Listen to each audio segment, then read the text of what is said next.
प्यारे भाइयों और बहनों, आज शाम मैं आपको ये बताना चाहता हूँ कि सरकार ने किन वजहों से हाल ही में आर्थिक नीतियों से संबंधित कुछ महत्वपूर्ण फैसले लिए हैं। कुछ राजनीतिक दलों ने इन फैसलों का विरोध किया है।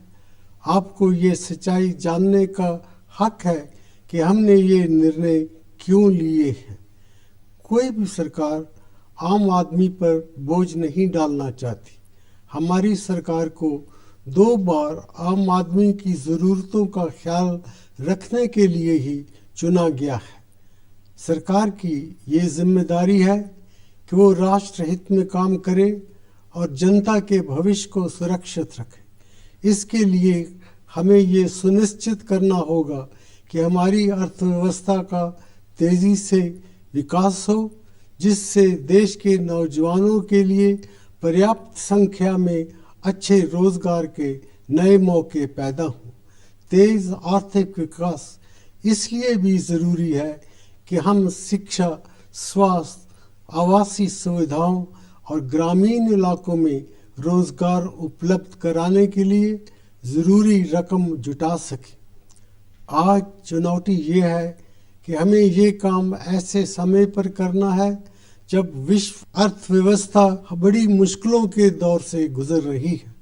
अमेरिका और यूरोप आर्थिक मंदी और वित्तीय कठिनाइयों से निपटने की कोशिश कर रहे हैं। यहाँ तक कि चीन को भी आर्थिक मंदी का एहसास हो रहा है। इस सब का असर हम पर भी हुआ है। हालांकि मेरा ये मानना है कि हम दुनिया भर में छाई आर्थिक मंदी के असर को काबू में रखने में काफ़ी हद तक कामयाब हुए हैं। आज हम ऐसे मकाम पर हैं जहां पर हम अपने विकास में आई मंदी को ख़त्म कर सकते हैं। हमें देश के अंदर और अंतर्राष्ट्रीय स्तर पर निवेशकों के विश्वास को फिर से कायम करना होगा। जो फैसले हमने हाल ही में लिए हैं वो इस मकसद को हासिल करने के लिए ज़रूरी थे। मैं सबसे पहले डीजल के दामों में बढ़ोतरी और एलपीजी सिलेंडरों पर लगाई गई सीमा के बारे में बात करना चाहूँगा। हम अपनी ज़रूरत के तेल का करीब 80% आयात करते हैं और पिछले 4 सालों के दौरान विश्व बाज़ार में तेल की कीमतों में तेज़ी से बढ़ोतरी हुई है। हमने इन बढ़ी हुई कीमतों का सारा बोझ आप पर नहीं पड़ने दिया।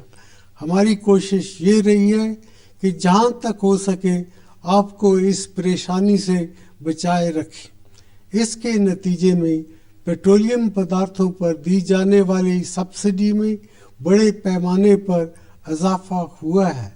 पिछले साल ये सब्सिडी 1,40,000 करोड़ रुपए थी। अगर हमने कोई कार्रवाई ना की होती तो इस साल ये सब्सिडी बढ़कर 2 लाख करोड़ रुपए से भी ज़्यादा हो जाती। इसके लिए पैसा कहाँ से आता है? पैसा पेड़ों पर तो लगता नहीं है। अगर हमने कोई कार्रवाई नहीं की होती तो वित्तीय घाटा कहीं ज़्यादा बढ़ जाता, यानी कि सरकारी आमदनी के मुकाबले खर्च बर्दाश्त की हद से ज़्यादा बढ़ जाता। अगर इसको रोका नहीं जाता तो रोज़मर्रा के इस्तेमाल की चीज़ों की कीमतें और तेज़ी से बढ़ने लगती। निवेशकों का विश्वास भारत में कम हो जाता। निवेशक चाहे वो घरेलू हो चाहे विदेशी, हमारी अर्थव्यवस्था में पूंजी लगाने से कतराने लगते। ब्याज की दरें बढ़ जाती और हमारी कंपनियां देश के बाहर कर्ज नहीं ले पाती। बेरोजगारी भी बढ़ जाती। पिछली मर्तबा 1991 में हमने ऐसी मुश्किल का सामना किया था। उससे कोई भी हमें छोटे से छोटा कर्ज देने के लिए तैयार नहीं था। उस संकट का हम कड़े कदम उठाकर ही सामना कर पाए थे। इन कदमों के अच्छे नतीजे आज हम देख रहे हैं। आज हम इस स्थिति में तो नहीं हैं, लेकिन इससे पहले कि लोगों का भरोसा हमारी अर्थव्यवस्था में ख़त्म हो जाए, हमें ज़रूरी कदम उठाने होंगे। मुझे ये अच्छी तरह मालूम है कि 1991 में क्या हुआ था। प्रधानमंत्री होने के नाते मेरा ये फ़र्ज़ है कि मैं हालात पर काबू पाने के लिए कड़े कदम उठाऊं। दुनिया उन पर रैब नहीं करती जो अपनी मुश्किलों को खुद हल नहीं करते हैं। आज बहुत से यूरोपीय देश ऐसी स्थिति का सामना कर रहे हैं। वो अपनी जिम्मेदारियों का खर्च नहीं उठा पा रहे हैं और दूसरों से मदद की उम्मीद कर रहे हैं। वो अपने कर्मचारियों के वेतन या पेंशन में कटौती करने पर मजबूर है ताकि कर्ज देने वालों का भरोसा हासिल कर सकें।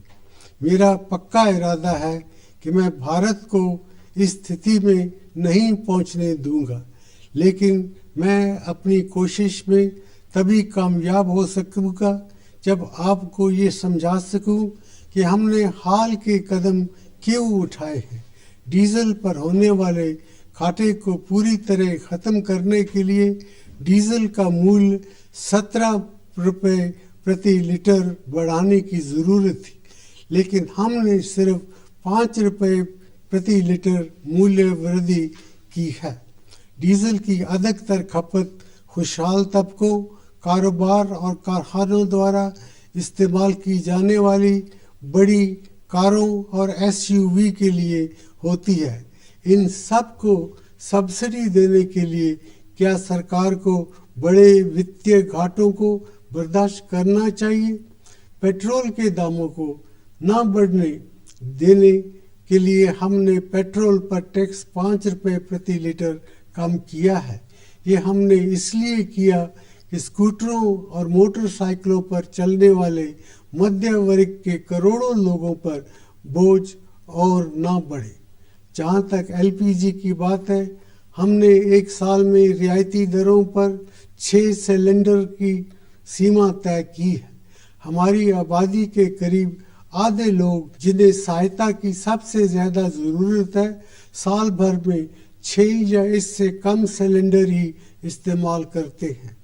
हमने इस बात को सुनिश्चित किया है उनकी ज़रूरतें पूरी होती रहें। बाकी लोगों को भी रियायती दरों पर 6 सिलेंडर मिलेंगे, पर इससे अधिक सिलेंडर के लिए उन्हें ज़्यादा कीमत देनी होगी। हमने मिट्टी के तेल की कीमतों को नहीं बढ़ने दिया है, क्योंकि इसका इस्तेमाल गरीब लोग करते हैं। मेरे प्यारे भाइयों और बहनों, मैं आपको बताना चाहता हूँ कि कीमतों में इस वृद्धि के बाद भी भारत में डीजल और एलपीजी के दाम बांग्लादेश, नेपाल, श्रीलंका और पाकिस्तान से कम है। फिर भी पेट्रोलियम पदार्थों पर कुल सब्सिडी 160,000 करोड़ रुपए रहेगी। स्वास्थ्य और शिक्षा पर हम कुल मिलाकर इससे कम खर्च करते हैं। हम कीमतें और ज़्यादा बढ़ाने से रुक गए, क्योंकि मुझे उम्मीद है कि तेल दामों में गिरावट आएगी। मैं खुदरा व्यापार यानी रिटेल ट्रेड में विदेशी निवेश की अनुमति देने के फैसले का जिक्र करना चाहूँगा। कुछ लोगों का मानना है कि इससे छोटे व्यापारियों को नुकसान पहुँचेगा। ये सच नहीं है। संगठित और आधुनिक खुदरा व्यापार पहले से ही हमारे देश में मौजूद है और ये बढ़ रहा है। हमारे सभी खास शहरों में बड़े खुदरा व्यापारी मौजूद हैं। हमारी राष्ट्रीय राजधानी दिल्ली में अनेक नए शॉपिंग सेंटर हैं, पर हाल के सालों में यहाँ छोटी दुकानों की तादाद में भी 3 गुना बढ़ोतरी हुई है। एक बढ़ती हुई अर्थव्यवस्था में बड़े एवं छोटे कारोबार दोनों के बढ़ने के लिए जगह रहती है। ये डर बेबुनियाद है कि छोटे खुदरा कारोबारी मिट जाएंगे। हमें ये भी याद रखना चाहिए कि संगठित खुदरा व्यापार में विदेशी निवेश की अनुमति देने से किसानों को लाभ होगा। हमने जो नियम बनाए हैं उनमें ये शर्त है कि जो विदेशी कंपनियां सीधा निवेश करेंगी उन्हें अपने धन का 50% हिस्सा नए गोदामों, कोल्ड स्टोरेज और आधुनिक ट्रांसपोर्ट व्यवस्थाओं को बनाने के लिए लगाना होगा। इससे ये फायदा होगा कि हमारे फलों और सब्जियों का 30% हिस्सा जो अभी स्टोरेज और ट्रांसपोर्ट में कमियों की वजह से खराब हो रहा है, वो उपभोक्ताओं तक पहुंच सके। बर्बादी कम होने के साथ साथ किसानों को मिलने वाले दाम बढ़ेंगे और उपभोक्ताओं को चीजें कम दामों पर मिलेंगी। संगठित खुदरा व्यापार का विकास होने से अच्छी किस्म के रोजगार के लाखों नए मौके पैदा होंगे। हम ये जानते हैं कि कुछ राजनीतिक दल हमारे इस कदम से सहमत नहीं है, इसीलिए राज्य सरकारों को ये छूट दी गई है कि वो इस बात का फैसला खुद करें कि उनके राज्य में खुदरा व्यापार के लिए विदेशी निवेश आ सकता है या नहीं। लेकिन किसी भी राज्य को ये हक नहीं है कि वो अन्य राज्यों को अपने किसानों, नौजवानों और उपभोक्ताओं के लिए बेहतर जिंदगी ढूंढने से रोके। 1991 में जब हमने भारत में उत्पादन के क्षेत्र में विदेशी निवेश का रास्ता खोला था तो बहुत से लोगों को फिक्र हुई थी। आज भारतीय कंपनियां देश और विदेश दोनों में विदेशी कंपनियों से मुकाबला कर रही हैं और अन्य देशों में भी निवेश कर रही हैं। इससे भी महत्वपूर्ण बात यह है कि विदेशी कंपनियां इंफॉर्मेशन टेक्नोलॉजी, स्टील एवं ऑटो उद्योग जैसे क्षेत्रों में हमारे नौजवानों के लिए रोजगार के नए मौके पैदा करा रही हैं। मुझे यकीन है कि खुदरा कारोबार के क्षेत्र में भी ऐसा ही होगा। मेरे प्यारे भाइयों और बहनों, यूपीए सरकार आम आदमी की सरकार है। पिछले 8 वर्षों में हमारी अर्थव्यवस्था 8.2% प्रति वर्ष की रिकॉर्ड से बढ़ी है। हमने ये सुनिश्चित किया है कि गरीबी ज़्यादा तेज़ी से घटे, कृषि का विकास तेज हो और गांव में भी लोग उपभोग की वस्तुओं को ज़्यादा इस्तेमाल कर सकें। हमें और ज़्यादा कोशिश करने की ज़रूरत है और हम ऐसा ही करेंगे। आम आदमी को फ़ायदा पहुंचाने के लिए हमें आर्थिक विकास की गति को बढ़ाना है।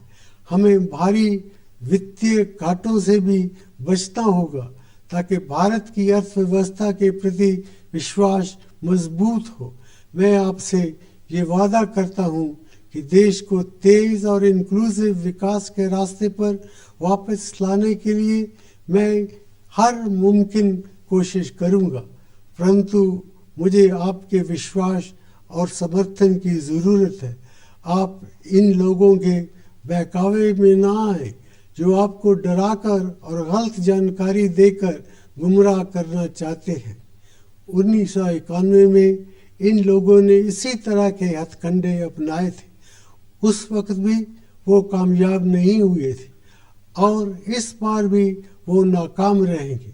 मुझे भारत की जनता की सूझबूझ में पूरा विश्वास है।